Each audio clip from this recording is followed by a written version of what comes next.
Comme promis le mois dernier, comme vous le savez, cette première partie du cycle sera entièrement consacrée à Océan et climat, donc pour montrer le rôle primordial que joue l'océan dans nos vies et dans le climat. Et aujourd'hui plus particulièrement, nous avons parlé le mois dernier de la perte de biodiversité liée au changement climatique. Aujourd'hui, c'est un nouveau phénomène. Il est nouveau parce qu'il n'a été décrit que dans les années 90, en fait, de manière vraiment sérieuse par les chercheurs. Ce nouveau problème, l'autre problème du CO2, on sait que les émissions de gaz carbonique ont considérablement augmenté ces 200 dernières années lors de l'ère industrielle. Mais ce qu'on ne sait pas, c'est que la chimie de l'eau, la chimie des océans a également changé de manière très rapide. Et une fois de plus, c'est la rapidité du changement qui pose problème plus que le changement lui-même. L'océan, comme vous le savez, nous protège dans la mesure où il absorbe un quart des émissions du CO2. Seulement, ces émissions ayant considérablement augmenté, eh bien, on assiste donc à une acidification, c'est-à-dire que le fait qu'il y ait beaucoup de CO2 fait augmenter ce qu'on appelle le pH de l'eau de mer, qui normalement est autour de 8,2. Si l'on continue à cette vitesse, qui est phénoménale, les scientifiques prévoient que d'ici 50 ans, enfin 2050, eh bien, on peut descendre à des valeurs autour de 7,9, voire 7,8. Et en dessous, ça devient vraiment très problématique pour les organismes calcaires, mais je laisserai le grand spécialiste Jean-Pierre vous en parler plus particulièrement. Ce sujet est particulièrement important pour nous, Institut, comme vous le savez, dans notre positionnement aujourd'hui de médiateur, de sensibilisateur à la cause des océans. Eh bien, la principauté, avec l'Institut océanographique, a porté un petit peu ce sujet avec des scientifiques de renom, donc plus particulièrement Jean-Pierre Gattuso, qui a été l'un des premiers chercheurs à travailler sur cette problématique, et déjà au Centre scientifique de Monaco sur les coraux madrépolaires. Mais ensuite, il a vraiment révélé le problème. Et un symposium important s'est tenu en 2008 au Musée océanographique de Monaco, qui a donné naissance à la fameuse déclaration de Monaco qui a été rendue publique le 30 janvier 2009. Cette déclaration, signée par près de 160 chercheurs de plus de 26 pays différents, portée par le souverain, Son Altesse Sérénissime, le prince Albert II, portée donc comme un message envers les médias et les politiques du monde entier. Et à l'époque, c'était COP 19. Non, COP 9. 19. Donc à la réunion COP19, enfin bon, c'est pas grave, il a porté ce message, cette petite principauté, mais quand même, ce message, même si il n'a pas forcément été entendu à ce moment-là, mais en tout cas, l'autre problème du CO2 a été révélé, et vous allez vous rendre compte que ce n'est pas un petit problème non plus. Quelques mots sur notre conférencier, donc Jean-Pierre Gattuso, que je connais depuis bien longtemps.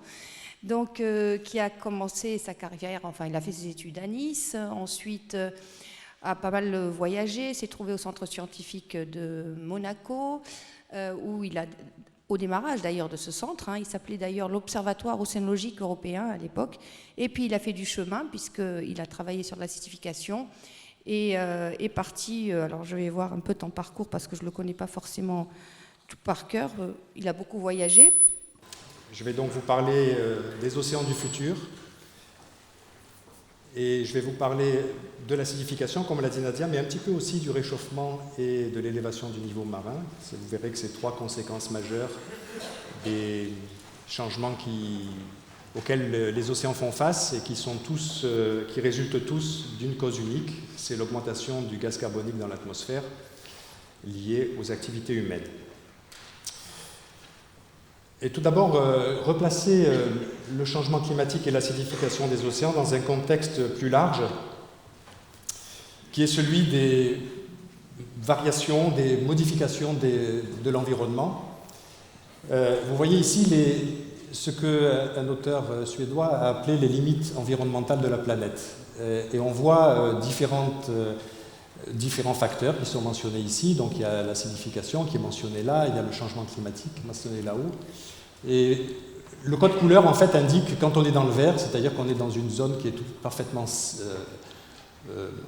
adéquate pour la planète. Et puis quand on passe au jaune, à l'orange et puis au rouge, on dépasse les limites environnementales de la planète. Donc vous voyez que le changement climatique et l'acidification sont encore à des niveaux assez faibles, mais qu'il y a 3 facteurs qui impactent très fortement la planète. C'est l'intégrité de la biosphère, c'est les flux biogéochimiques, la fixation d'azote et l'utilisation du phosphore pour les engrais, qui sont les principales limites qui sont déjà dépassées aujourd'hui. Et on voit sur cette image d'un article récent publié dans une prestigieuse revue scientifique, Science, au mois de janvier, qui parle en fait de la défaunation de l'océan, au même titre que l'atmosphère qui est ici. Et vous voyez ici l'échelle de temps, qui va d'il y a 50 000 ans jusqu'à 150 ans dans le futur. On est aujourd'hui à peu près ici. Et on parle souvent des modifications très importantes qui se sont passées sur le domaine terrestre, mais des modifications extrêmement importantes aussi se sont passées dans le domaine océanique, l'apparition de la pêche, qui est devenue une pêche industrielle, de l'aquaculture, et si on va dans le futur, peut-être des villes sur les océans, une aquaculture extrêmement intensive, une génération d'énergie, soit par des éoliennes à terre, soit par des dispositifs sous-marins. Et donc ça menace l'intégrité de la planète parce que ça détruit des habitats. Donc la destruction des habitats, c'était vraiment un problème majeur dans l'océan comme dans le reste de la biosphère. Et donc ce soir, je vais vous parler de l'impact du changement climatique et de l'acidification des océans, donc dans le domaine marin, en vous parlant d'un sondage qui est paru aujourd'hui, c'est pas fait exprès, mais c'est vraiment une chance dans le monde, qui a interrogé en fait un échantillon de la population française sur le changement climatique. Et alors il est très intéressant de remarquer que en France en tout cas, la plupart des Français reconnaissent des multiples conséquences déjà observées du changement climatique, les inondations plus fréquentes, les tempêtes, l'augmentation de la température, etc. Et ce que je voulais souligner, c'est que beaucoup de ces conséquences en fait se passent dans l'océan aussi, ou ont une origine océanique. Les inondations plus fréquentes, les inondations liées aux tempêtes, on a vu ça beaucoup ces dernières années sur le littoral atlantique. L'augmentation de la température moyenne se déroule aussi dans l'océan, l'extinction de certaines espèces animales également, et les types de végétation, là il parle de la végétation terrestre, mais les plantes marines aussi évoluent beaucoup avec le réchauffement. Et les sondés craignent aussi pour le futur des impacts à venir sur la faune et la flore, c'est un problème marin également, et puis sur d'autres questions sur l'activité économique qui est aussi liée à l'océan et sur le tourisme. Donc on se place vraiment ici dans une problématique qui est un peu particulière. Nadia l'a mentionné, en 2015, la conférence climat de Paris, COP21. Donc on se place dans une dynamique en 2015 qui, on l'espère, va faire que les décideurs vont parvenir à avoir un accord à la fin de l'année. J'en parlerai tout à l'heure. Je vais m'appuyer sur cette conférence beaucoup sur le rapport du GIEC qui est paru en 2013 pour le rapport du groupe 1 et en 2014 pour le rapport du groupe 2. Moi j'ai contribué à ce rapport du groupe 2 qui concernait les impacts, l'adaptation et la vulnérabilité liées au changement climatique. 2 mots simplement sur les rapports du GIEC. Ce sont des rapports qui sont extrêmement lourds à faire, il n'y en a qu'un tous les 7 ans, parce que c'est très prenant, ça occupe, vous voyez, un peu plus de 300 chercheurs pour le volume du groupe 2, de 70 pays, et l'aspect intéressant de ces rapports du GIEC, c'est qu'il y a un contrôle qualité qui est extrêmement important. C'est-à-dire qu'il y a n'importe qui, scientifique ou pas, peuvent faire des commentaires sur les différents brouillons de ce rapport.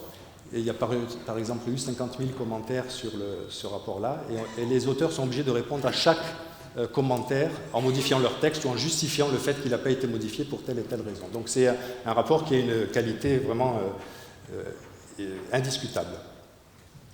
En 2007, le quatrième rapport du GIEC ne traitait que de l'océan côtier. Et en 2014, outre l'océan côtier, ce rapport a aussi couvert l'océan hauturier, l'océan du large, par 2 chapitres. Et l'acidification des océans était un nouvel élément qui est apparu dans le 5e rapport du GIEC. Alors, les modifications auxquelles font face les océans sont en grande partie liées au cycle global du carbone qui est figuré ici. Sur la planète, il y a plusieurs réservoirs de carbone. Il y a l'atmosphère, bien sûr. Il y a le carbone, il y a l'océan qui va nous intéresser aujourd'hui. Il y a le domaine terrestre. Et puis il y a aussi le réservoir extrêmement important de carbone géologique. C'est un carbone qui s'est déposé dans ces réservoirs souterrains au cours des millions d'années. Et c'est ce carbone qu'on utilise sous forme de pétrole, de gaz et de charbon pour générer de l'énergie, pour les transports, pour le chauffage, pour l'activité industrielle. Et c'est l'utilisation de ce réservoir souterrain de carbone qui fait que les activités humaines rejettent du gaz carbonique dans l'atmosphère. Il y a aussi une petite contribution, à peu près 1/10 des émissions de CO2 qui viennent en fait de la déforestation et du changement d'utilisation des sols qui rejettent aussi du CO2 dans l'atmosphère. On va le voir dans quelques instants.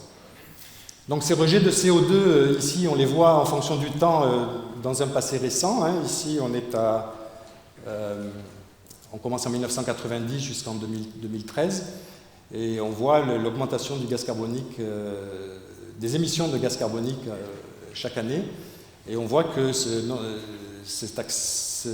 rejets de CO2 s'accélèrent en fait, à partir, vous voyez qu'ici encore en 2004, ça s'accélère. Ici on voit l'impact de la crise économique de 2007 qui est ici. Vous voyez qu'il y a eu une petite diminution du CO2. On voit bien la relation très étroite qui existe entre l'activité économique et les rejets de CO2. Quand l'activité économique chute, comme c'était le cas lors de la crise de 2007-2008, eh bien ça se traduit immédiatement par une diminution des rejets de CO2. Et bon, là on est reparti à la hausse et on est presque maintenant à 10 milliards de tonnes. Ça c'est pour le passé. Pour le futur, le GIEC utilise plusieurs scénarios. Ceux qui sont en gras ici sont les scénarios principaux utilisés par le GIEC, qui ont ces noms de code, peu importe. Donc il y a un scénario qui est très optimiste, qui dit qu'à partir de 2025, non seulement l'augmentation du CO2 va être stoppée dans l'atmosphère, mais va même diminuer. C'est le scénario le plus optimiste. Ça, c'était le scénario moyen qu'on considérait le plus optimiste, qui est ici en rouge. On considérait le plus pessimiste, il y a quelques années. Et en fait, malheureusement, vous ne le voyez peut-être pas très bien, mais il y a des points noirs ici, et le dernier, c'est un point rouge. Et vous voyez que ces points-là représentent les émissions mesurées de CO2. Et vous voyez qu'actuellement, on suit la trajectoire du scénario qu'on considérait le plus pessimiste il y a quelques années. Donc on est sur cette trajectoire de la ligne rouge qui prédit donc une très forte augmentation du gaz carbonique dans les années à venir. Alors si on regarde maintenant quantitativement ce qui se passe, donc je vous l'ai dit, l'essentiel des rejets de CO2 proviennent de l'utilisation des combustibles fossiles et une contribution également du changement d'utilisation des terres et de la déforestation. Le total représente, ici les unités c'est des pétagrammes de carbone, c'est des milliards de tonnes de carbone, donc près de 10 milliards de tonnes de carbone en 2013. Alors qu'est-ce que devient ce CO2 ? Eh bien il y en a une partie qui reste dans l'atmosphère, 45% à peu près. Il y en a une partie, 28%, qui est absorbée par la végétation terrestre, on appelle ça un puits de CO2, parce que ce CO2 est fixé par la végétation, et à peu près 28% aussi qui sont absorbés par les océans. Donc d'une certaine manière, alors cette absorption est considérable, c'est 26 millions de tonnes de CO2 par jour qui pénètrent dans les océans. Donc on a d'une certaine manière une chance d'avoir un océan, parce qu'il nous débarrasse en quelque sorte d'une partie du gaz carbonique. Si on n'avait pas des océans, on aurait beaucoup plus de CO2 dans l'atmosphère. Et donc cette absorption du CO2 par les océans contribue à modérer le changement climatique. Donc c'est une bonne chose pour la société humaine. Et on verra tout à l'heure qu'il y a des conséquences. Donc si on voit le rôle des océans dans les 3 principaux processus, cet après-midi j'ai traduit la plupart de mes diapositives. Il reste une petite partie qui est encore en anglais, mais je vais les commenter bien sûr en français. Donc si on regarde en ce qui concerne la chaleur, l'augmentation de chaleur, qui est liée à l'augmentation de l'effet de serre résultant de ce CO2 additionnel, eh bien on voit que plus de 90% de cet excès de chaleur est absorbé par les océans. Il ne reste dans l'atmosphère qu'1% de cet excès d'énergie généré par l'effet de serre. On voit là le rôle considérable qu'a l'océan pour modérer le changement climatique. En ce qui concerne l'eau qui résulte de la fonte des glaces, des glaciers et des calottes glaciaires, la totalité de cette eau, à peu près, se retrouve dans l'océan et donc contribue à l'élévation du niveau marin. Évidemment, cette augmentation ce stockage d'énergie et de chaleur dans l'océan, que je décrivais tout à l'heure, contribue à son réchauffement. L'apport d'eau contribue à l'élévation du niveau marin. Et en ce qui concerne le CO2, comme je viens de vous le dire, 27-28% du CO2 est absorbé par les océans, à peu près 30% dans la végétation terrestre et 40% dans l'atmosphère. Et donc là encore, on voit le rôle extrêmement important qu'ont les océans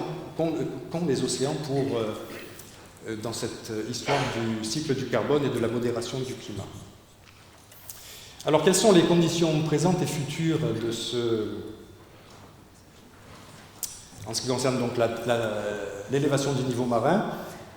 Donc, le niveau marin qu'on voit ici entre 1700 et 2100, c'est une projection, donc on s'arrête ici en 2013.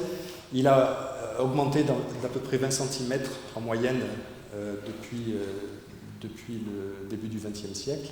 Et ça, ce sont les projections. Les projections sont il y a une forte incertitude sur l'élévation du niveau marin, mais les jusqu'à 1 mètre. Et certains modèles disent plus d'ici 2100. Alors, il y a une incertitude qui est liée au modèle, mais il y a une incertitude évidemment qui est liée à... On ne sait pas ce que va être l'activité économique et les choix qui vont être faits par les gouvernements pour l'énergie. Oh là là, c'est pas très clair tout ça, je ne comprends pas parce que sur mon écran c'est très lisible. Donc ici c'est la température, donc je ne vais pas trop parler de ce graphique qui est difficilement lisible. La température a augmenté depuis 1970 d'à peu près 0,1 degré par décennie, la température de l'océan de surface, et les projections pour 2100 c'est 0,6 à 2,7 selon le scénario d'émissions de gaz à effet de serre. Et en ce qui concerne le pH a diminué, donc c'est l'acidité, je vais en parler tout à l'heure. L'acidité qui est indiquée par ces unités de pH, là, le pH a diminué de 0,1 unité depuis 1850 et le pH diminuera de 0,1 à 0,3 unités en surface d'ici 2100, selon encore une fois le scénario considéré.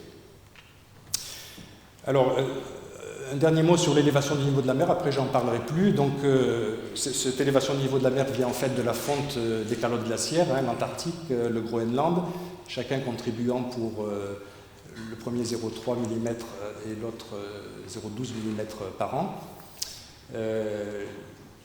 Ici, en totalité, donc, pour les calottes glaciaires, c'est 0,7 mm par an. Et puis, une grosse partie de cette augmentation du niveau de la mer vient de l'expansion thermique. L'eau chaude a un volume plus important que l'eau froide.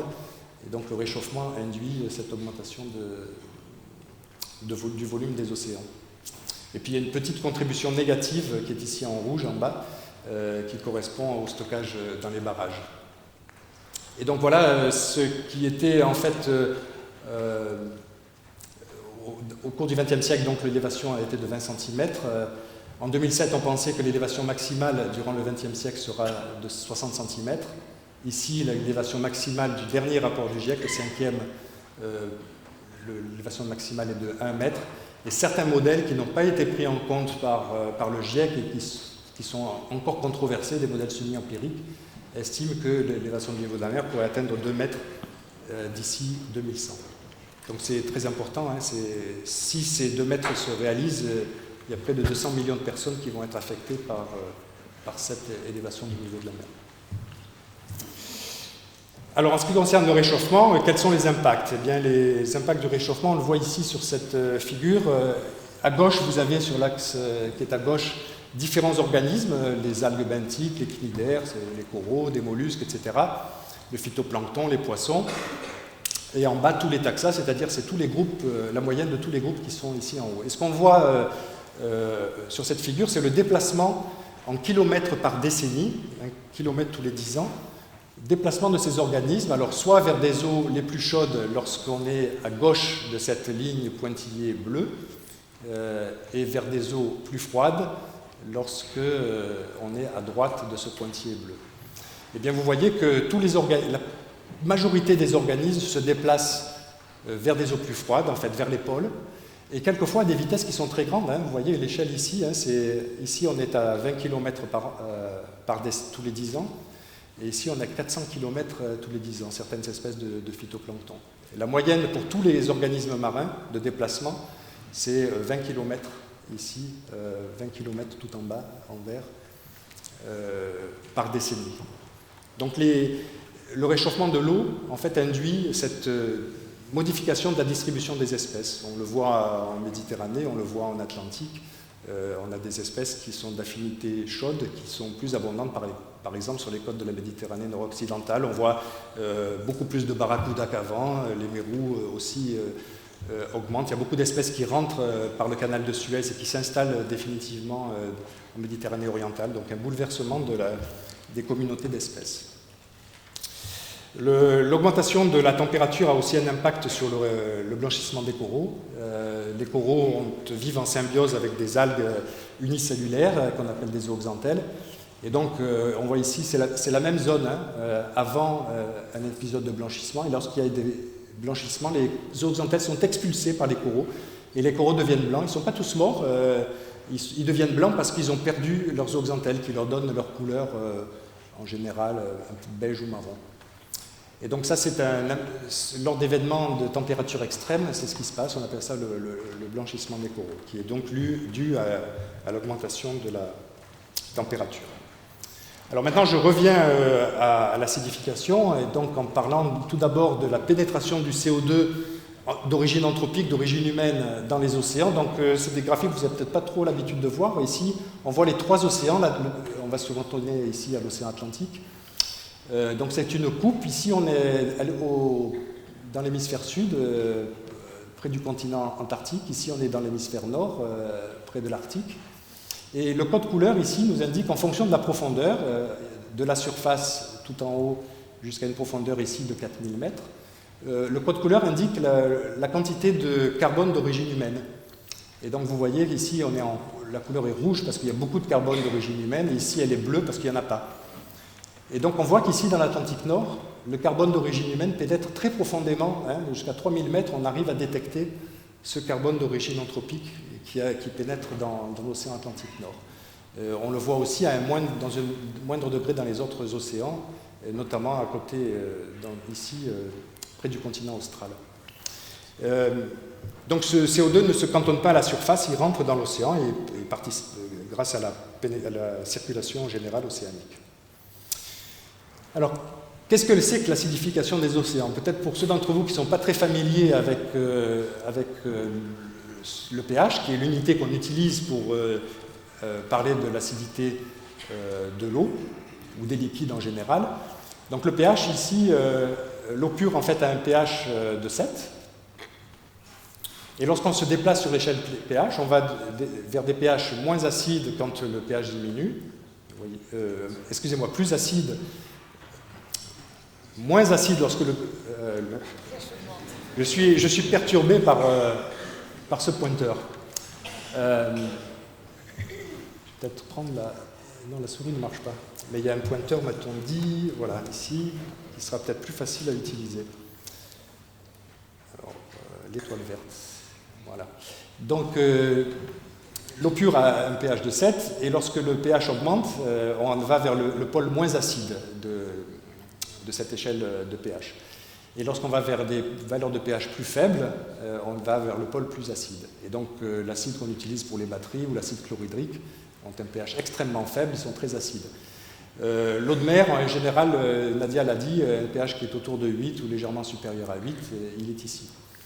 La chose qui est importante à considérer, parce que vous allez voir tout à l'heure, je vais vous parler, ou je vous ai déjà parlé, de diminution de pH de l'ordre de 0,1 unité. Vous allez vous dire, mais c'est extrêmement faible, c'est tout petit comme norme. Quelle peut être l'importance de cette diminution?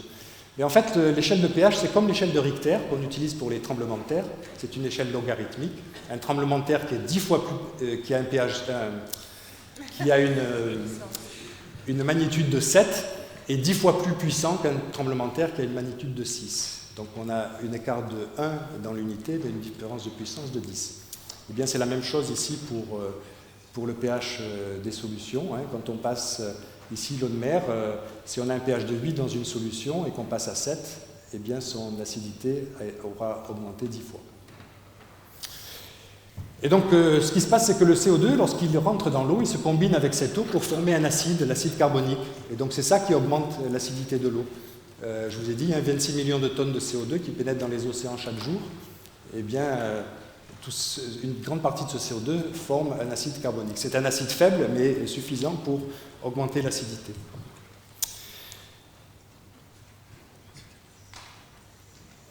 Si on regarde donc les variations de pH de surface moyennées globalement, on était donc au début de la révolution industrielle à un pH de 8,2 des années 1800.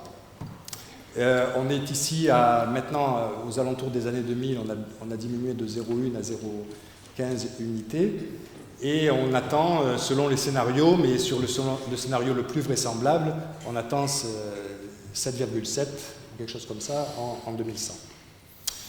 Et si on regarde ce que ça veut dire en termes d'acidité, cette diminution de 0,1 à 0,15 unités entre 1800 et 2000 correspond à une augmentation d'acidité de 30%, et une augmentation attendue pour 2100 correspond à une augmentation de 152%. Donc c'est là que l'échelle logarithmique intervient et que des petites valeurs de diminution de pH correspondent à de grandes augmentations d'acidité. Alors cette affaire de l'acidification a connu une augmentation des recherches absolument considérable ces dernières années, surtout ces 10 dernières années. On le voit ici à gauche, le nombre d'articles parus chaque année. Vous voyez que l'année dernière, il est paru un peu plus de 500 articles sur le sujet de l'acidification des océans. Et alors qu'en 90-95, on était une poignée, peut-être 5 ou 6 dans le monde à travailler sur cette question, ces publications qui ont maintenant, l'année dernière, il y a près de 1800 auteurs qui ont publié sur cette question de l'acidification. C'est devenu une question majeure dans l'océanographie. Et donc l'acidification des océans peut être mesurée, on la mesure dans plusieurs endroits dans le monde. C'est quelque chose que vous rencontrerez personne qui vous dit que l'acidification c'est une vue de l'esprit. C'est mesuré. On voit ici la variation du pH dans 3 stations qui sont dans l'Atlantique Nord pour 2 d'entre elles, à Estoc, aux Canaries, à Bath, ici aux Bermudes et dans le Pacifique, à la station Aloha. Et ici, on voit le pH, et on voyait que bien que les mesures ont commencé assez tard, 1985 seulement, et pour la plus ancienne d'entre elles, on voit, malgré ces variations saisonnières qui sont très, très importantes, on arrive très facilement à détecter cette diminution du pH, et donc qui peut être facilement mesurée. Alors dans le passé, le pH a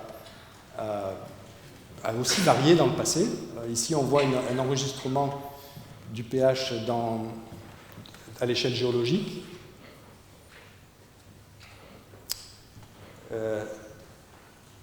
Et on voit ici cette enveloppe en fait, du pH depuis 800 000 ans, ici, et là qu'on se rapproche du présent, hein, donc l'échelle est inversée. Donc ça c'est 800 000 ans et ici c'est 1900. Vous voyez que le pH a varié, mais pas dans des proportions considérables. Il a varié entre 8,15 et 8,25. Il a été encadré par ces 2 bandes de traits rouges. Et on voit la variation qui est en cours et celle qui nous attend pour le futur, qui est ici, cette courbe-là. Vous voyez que on sort très largement de l'enveloppe qui a prévalu pendant 800 000 ans. Mais en fait, si on remonte plus loin dans le passé, l'événement actuel, c'est l'événement en termes d'importance qui est le plus important depuis 55 millions d'années. Et en termes de vitesse des changements, c'est probablement l'événement le plus important depuis 300 millions d'années. Donc on a vraiment un bouleversement de la chimie des océans qui est en cours.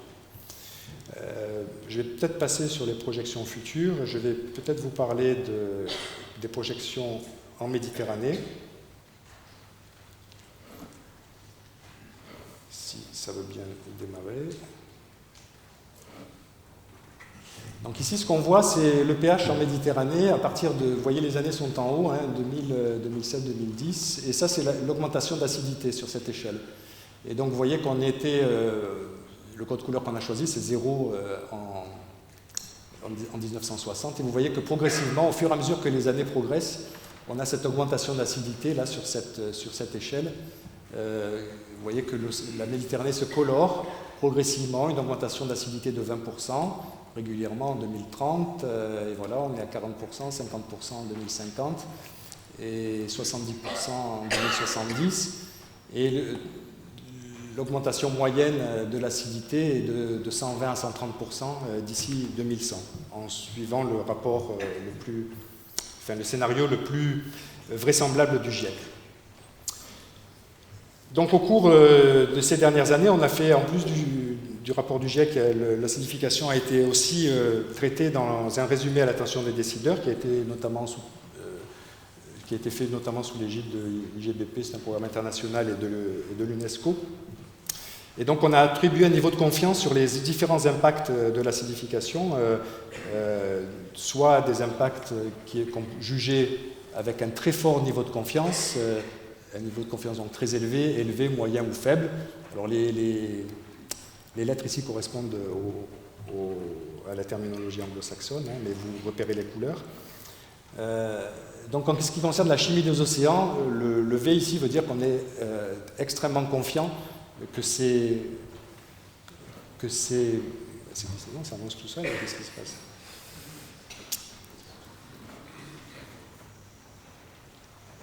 On est extrêmement confiant que cela va se passer. Donc le rôle de puits du CO2 dans les océans est indéniable, mais par contre il diminue avec le réchauffement et avec l'acidification.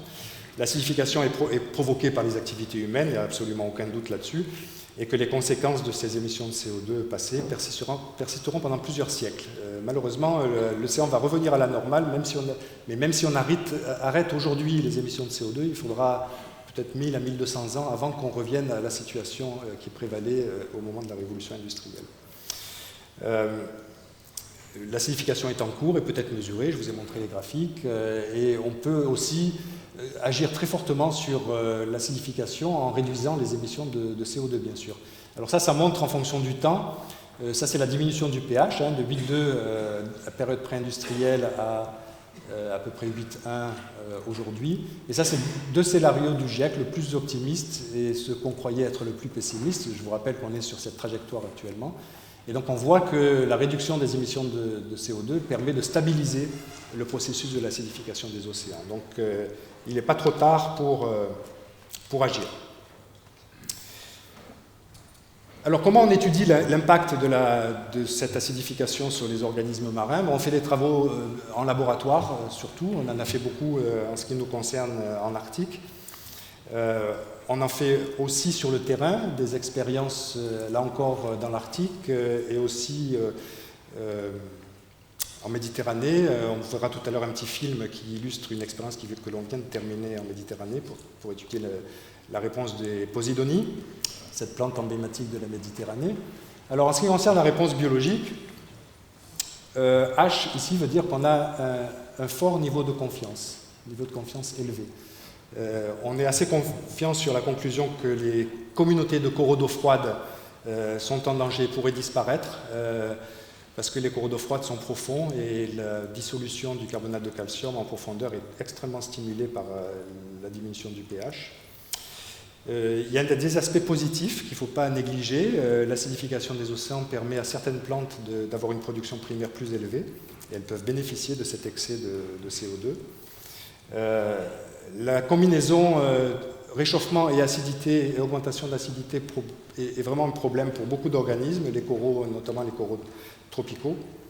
Les mollusques sont particulièrement sensibles, les huîtres, les moules, et on pense que l'érosion, avec un fort niveau de confiance, que l'érosion des récifs l'emportera sur la construction.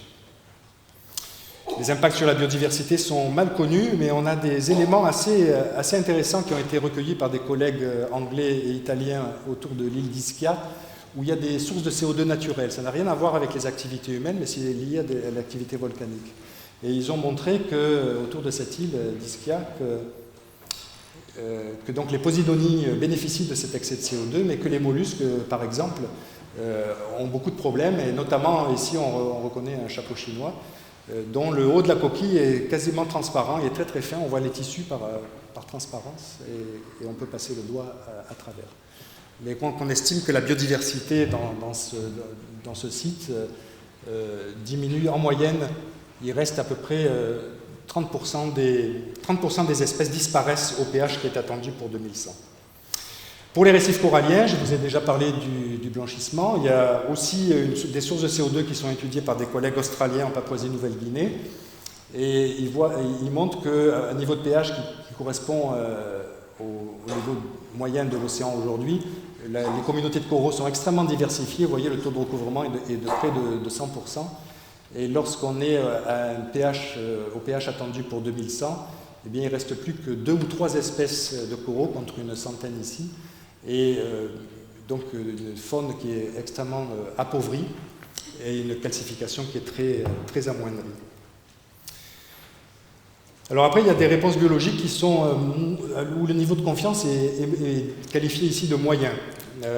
Donc l'acidification des océans va affecter négativement de nombreux organismes calcaires, j'en ai parlé, mais il y a des exceptions, pas tous. Certains résistent, c'est extrêmement intéressant, d'ailleurs on ne sait pas pourquoi. Certains arrivent à compenser cette augmentation d'acidité. On sait que les coquilles de beaucoup d'organismes commencent à se dissoudre, et c'est le cas notamment de ptéropodes, c'est des petits escargots de mer qui vivent dans la colonne d'eau et qui se dissolvent, ça a été montré dans l'océan austral et le long de la côte de Californie. Des effets potentiels sur la physiologie et le comportement des poissons et sur la fixation d'azote atmosphérique. En ce qui concerne les activités humaines et l'économie, les impacts sont beaucoup moins connus. Certains sont à un niveau de confiance moyen, d'autres à un niveau de confiance faible. On sait que là, on a de bons éléments là-dessus, la production des mollusques, parce qu'il y a un phénomène naturel qui se passe sur les côtes de l'Oregon et de l'État de Washington aux États-Unis, où il y a des remontées d'eau profonde qui sont riches en CO2. Donc ça nous fournit une sorte de fenêtre sur le futur. Et bien lorsque le pH atteint les niveaux attendus pour 2100, il n'y a plus de reproduction des huîtres. Et vous verrez tout à l'heure que l'industrie s'est adaptée à ça de façon assez originale et même problématique. La dégradation des récifs est attendue, elle est déjà en cours. On a une spécialiste ici des récifs dans la salle qui pourra confirmer. Et des impacts possibles peut-être sur certains prédateurs et la chaîne alimentaire, mais le niveau de confiance est faible. Et une modification des flux biogéochimiques qui est mal connue, la production primaire notamment. Donc en résumé, on a un niveau de confiance élevé sur tout ce qui est chimie, très peu de surprises, des niveaux de confiance qui sont sur la réponse biologique de fort à faible, et puis des niveaux de confiance assez moyens ou faibles pour les conséquences sociétales et sur l'économie. On a beaucoup d'inconnus, c'est une science qui est jeune, qui a beaucoup augmenté ces derniers temps, mais qui est jeune, notamment la réponse au stress multiple est mal perçue, mal évaluée. Les capacités d'adaptation des organismes est aussi mal évaluée. La réponse des communautés, on sait surtout ce que deviennent les organismes pris isolément. On a assez peu d'expérience qui concerne une communauté d'organismes. Alors, que faire après avoir dit tout ça? Que faire pour essayer de résoudre ce problème? J'ai emprunté ce graphique à Ken Caldera, un collègue de Stanford, qui, je crois, illustre assez bien ce qui se passe. En fait, le point initial, c'est le désir que chacun d'entre nous avons d'augmenter notre bien-être. Et bien, pour augmenter notre bien-être, on a besoin de consommer des biens et des services. Alors, ce qu'on peut faire déjà pour limiter notre empreinte écologique, c'est de conserver les biens et les recycler. Pour avoir des biens et des services, il faut consommer de l'énergie. Et donc, ce que l'on peut faire pour diminuer notre consommation d'énergie, c'est augmenter l'efficacité énergétique des transports, du chauffage, afin de diminuer cette consommation d'énergie pour avoir, si possible, la même quantité de biens et de services avec une dépense énergétique moindre. On peut évidemment... donc cette consommation d'énergie émet du gaz carbonique, puisque l'essentiel pour l'instant de notre énergie, globalement, à l'échelle de la planète, c'est de l'énergie fossile qui rejette du CO2. Et donc, ce que l'on peut faire pour limiter ces émissions, c'est d'utiliser des énergies non fossiles, l'énergie éolienne, l'énergie solaire, l'énergie atomique est aussi non émettrice de CO2. Elle a beaucoup d'autres problèmes, mais en tout cas pas celui-là. Et on voit que si on réduit nos émissions de CO2, c'est un graphique que je vous ai déjà montré, on peut, avec cette réduction ici des émissions de CO2, on peut stabiliser cette chute du pH et donc cette augmentation d'acidité. Une fois que le CO2 a été émis, ou plus exactement, ces émissions de CO2 augmentent le CO2 dans l'atmosphère, et ce qu'on peut faire, c'est qu'avant qu'il entre dans l'atmosphère, on peut le stocker. Il y a des techniques qui permettent, qui sont pas très utilisées aujourd'hui, en tout cas pas au niveau quantitatif qu'il le faudrait, mais on peut stocker ce CO2, notamment dans des anciens réservoirs de pétrole ou de gaz. Il y a des expériences tests qui sont faites en Norvège, aux États-Unis, là-dessus. Et ce CO2 qui est émis dans l'atmosphère, en fait, génère, comme je vous l'ai dit tout à l'heure, génère les changements climatiques et l'acidification des océans. Et donc, certains pensent à des techniques de géo-engineering pour gérer, en fait, les radiations solaires. Et donc ça, c'est de mon point de vue, un vrai problème. Ces techniques de géo-engineering qui sont, pour l'instant, pas du tout mises en œuvre, hein, pour l'instant, c'est que des études sur le papier, en fait, visent à limiter l'insolation de la planète, c'est-à-dire de diminuer les quantités d'énergie qui nous arrivent en provenance du Soleil, soit en injectant du soufre dans l'atmosphère, dans la stratosphère, de manière à augmenter la couverture nuageuse, soit en vaporisant de l'eau de mer pour, là encore, augmenter la réflectivité des nuages, ou bien certaines même pensent à des miroirs qui pourraient être dans l'espace et réfléchir donc une partie des radiations solaires avant qu'elles nous arrivent. C'est ce qu'on appelle donc ces techniques de géo-engineering, c'est la gestion des radiations solaires. Et évidemment, c'est des techniques d'apprenti sorcier de mon point de vue, et c'est pas encore, personne ne pense à les appliquer, mais il y a une certaine volonté de certains de vouloir au moins étudier, savoir si c'est faisable, quelles pouvaient être les conséquences négatives ou positives. Et enfin, c'est un vrai souci. L'autre technique de géo-ingénierie dont je vous ai parlé précédemment, c'est le stockage du carbone, qui sont des techniques qui sont pour la plupart extrêmement réalistes et utiles. C'est de capturer le CO2, je vous le disais, dans des réservoirs géologiques, ou de capturer le CO2, ça c'est pas encore fait par des mécanismes à déterminer, ou augmenter la surface. Vous avez vu que la végétation terrestre absorbe du CO2, eh bien, augmenter la superficie de la végétation est un moyen de stocker du CO2, en tout cas pour quelques décennies. Il y a une technique ici dont je ne parle pas, la fertilisation en fer, parce que c'est de l'océan par du fer, parce que c'est une très mauvaise idée. Une fois que ces changements climatiques sont faits, malheureusement, on va être obligé de s'adapter. De toute façon, on va être obligé de s'adapter au changement climatique, mais aussi donc à l'acidification des océans. Et donc, je vous disais tout à l'heure qu'il y a des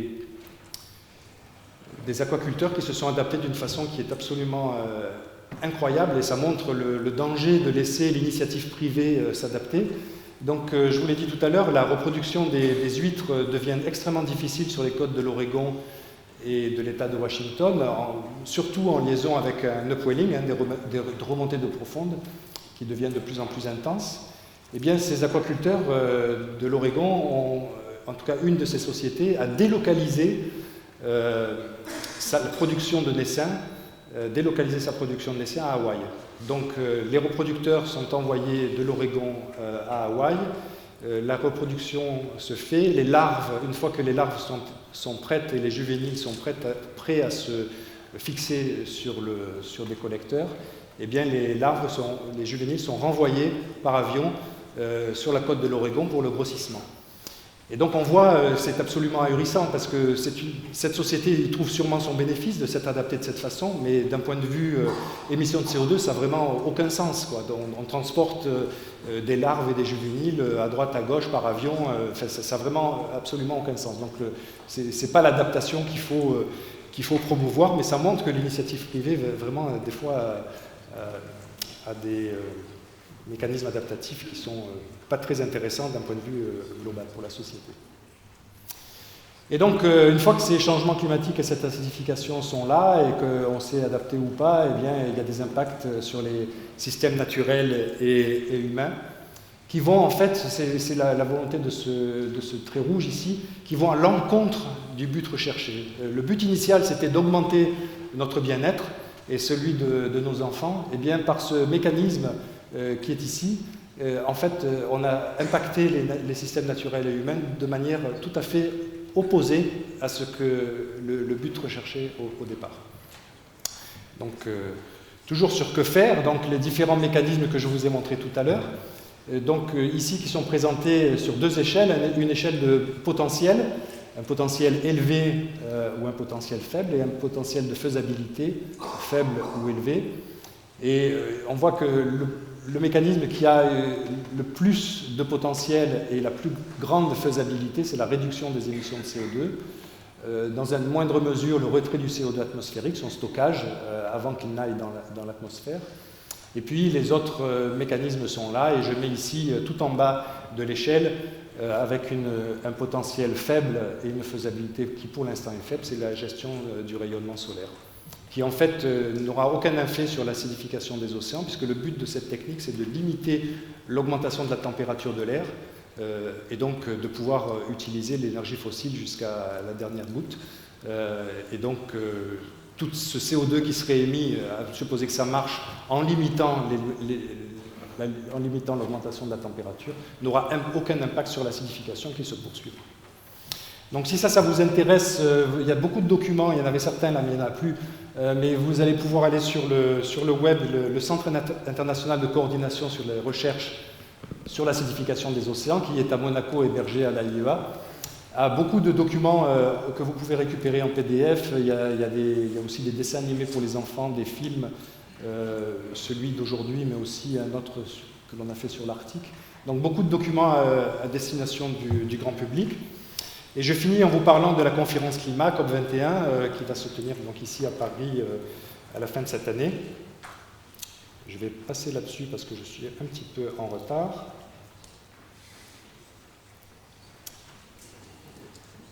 Et donc dans le cadre de cette conférence climat, donc l'objectif c'est qu'on espère que c'est les 195 pays qui y participent vont parvenir à trouver un accord. Et en ce qui nous concerne, on a établi un petit groupe de travail qui a pour objectif de continuer à informer le grand public, un peu ce que je fais ici ce soir, et aussi à informer les décideurs à l'occasion de COP21 et tous les événements qui vont se dérouler cette année, la journée des océans à l'UNESCO, la conférence scientifique du GIEC qui se tiendra en juillet aussi à l'UNESCO et au cours de COP21, les alerter sur le fait qu'il ne faut pas s'intéresser qu'à l'augmentation de la température de l'air. Les océans aussi jouent un rôle important sur notre planète et rendent des services incommensurables aux sociétés humaines, et donc il faut absolument aussi les prendre en compte dans ces négociations. Et donc c'est une activité qui est soutenue par les fondations qui sont mentionnées ici. Et voilà, donc je vous remercie de votre attention. Je veux terminer en remerciant Nadia et Robert Calcagno et l'Institut océanographique de m'avoir invité ici, et puis je remercie aussi nos soutiens des recherches que l'on a accomplies ces dernières années, la Commission européenne, la Fondation BNP Paribas, la Fondation Prince Albert II de Monaco, l'AIEA où est hébergé le Centre de recherche sur l'acidification des océans, Et aussi, cette présentation et les autres sont des contributions de l'association monégasque sur l'acidification des océans, Nadia vous l'a dit, qui est extrêmement présente, la principauté, pour soutenir les recherches sur l'acidification, et a eu un rôle précurseur dès 2008 pour nous aider. Le prince Albert II a beaucoup œuvré aux Nations Unies, notamment, pour que ce problème soit pris en compte. Merci beaucoup.